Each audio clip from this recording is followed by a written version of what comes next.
mainly we work with the artists all individually, but the other side of what we do is trying to promote the scene in general. So we work with people such as yourselves, we work with media, we work with universities, and it's all kind of based around the idea of making more people know about the urban art scene here.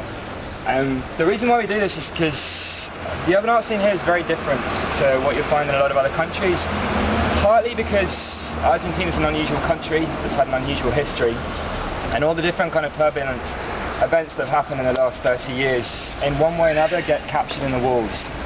So I guess it's probably easiest to start with what most people will recognise as graffiti, which for the most part is tags, things like on the back of that garage door. This is probably the most identifiable sort of mark of the graffiti scene. So again, the slightly amateurish scrawls all over here again. This will form part of graffiti, which is really this subculture that emerged in the US and Philadelphia and New York in the 60s and 70s. And to start with, it was almost it's people wanting to get their name out, it's people wanting to be famous one way or another. That if you had your name up on every wall, you got a sort of a type of recognition, especially for people who were marginalised at the time, who were maybe like shut out of society. The idea of having your name up on every wall, of having sort of respect and fame from that, was something that people were really looking for. During the 70s, whilst graffiti was kind of flourishing and spreading all across the world, Argentina had a military dictatorship which was throwing people out of planes for being a subversive, for having long hair, for speaking out too much in school. And this is a kind of very, very cruel era where 15, 16-year-old kids were sort of pulled out of their beds at night, tortured and murdered because they were seen as being potentially subversive. So the idea that you would go out and start tagging walls because it was something that they were doing in North America, these ideas didn't filter down. They didn't filter down for a long time. It was really the late 90s when graffiti started to first appear in Argentina. And by then it's kind of late in the day. Right? The late 90s weren't really sort of the beginnings of graffiti. Most countries are like, graffiti was done, it was being incorporated by Disney. Mickey Mouse was painting graffiti. It was passé, it was safe, it was acceptable, advertising had done it to death, it was done. But in Argentina at least, this was a new thing. During the 90s there was this brief period of fairly illusory prosperity where they had a one-to-one exchange rate between the peso and the dollar, and it meant that if you owned pesos you had a salary with clout. So people went to Miami and they bought imported goods, they went to Europe. The Argentine youth got a taste for what North American youth were doing, what European youth were doing. Also the internet arrived and made the world a little bit of a smaller place, so people got an idea for graffiti. So people started tagging, and people started kind of going through the motions, copying what they thought you were supposed to do with graffiti, but it had a kind of an innocence associated to it. There wasn't this sort of desire for fame, this sort of desire to get your name out there because you felt shut out. It was much more, to be honest, upper middle class Argentine kids copying what they thought was cool and happening on MTV and seeing on like... I got one of my friends, Dano, who said the first concept he had from graffiti was the inside of a Beastie Boys sort of CD case.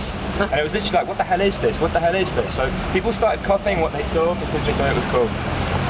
And I think, for one reason or another, the fact that it started so late, and it started maybe with like a slightly different sector of society copying graffiti, it didn't really have the baggage attached to it that graffiti does in other countries. In other countries, graffiti is really this sign of neglect, urban decay, and also this idea that graffiti implies a loss of control. If people can paint on walls, no one's watching these walls.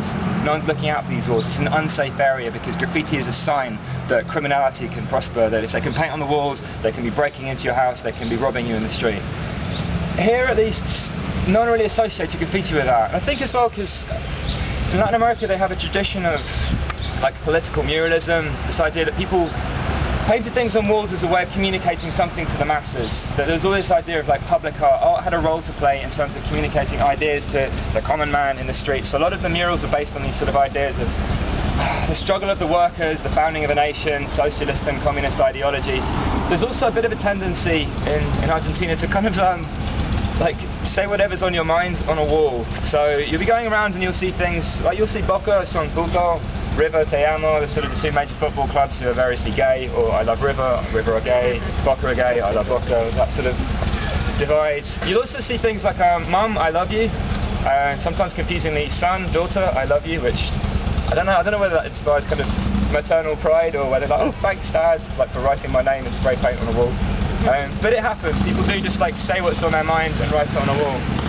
So I think graffiti didn't really come with a baggage attached to it that, oh god, if people are painting on the walls, this is the collapse of ordered society, this is the end. It kind of just meant that, oh, they're doing something strange and new and kind of pointless. The other thing, that graffiti wasn't met with this sort of reaction of hysteria, it was met with curiosity, why anyone would spend a lot of money on imported spray paint to do anything as pointless as to write their name in 6-foot-high letters. People just didn't get it. It was a weird thing to do. When the first people to start painting trains started painting drains, instead of it being like shock horror, it was just like, why would anyone do that? It makes no sense to spend that much money doing something as pointless as painting a train, of all things. So it had a kind of an innocence to it. And I think as well that like the people who started doing graffiti didn't have this sort of strong sense of identity, that they were projecting their identity throughout the city. They were just copying. They liked the idea of painting in the streets.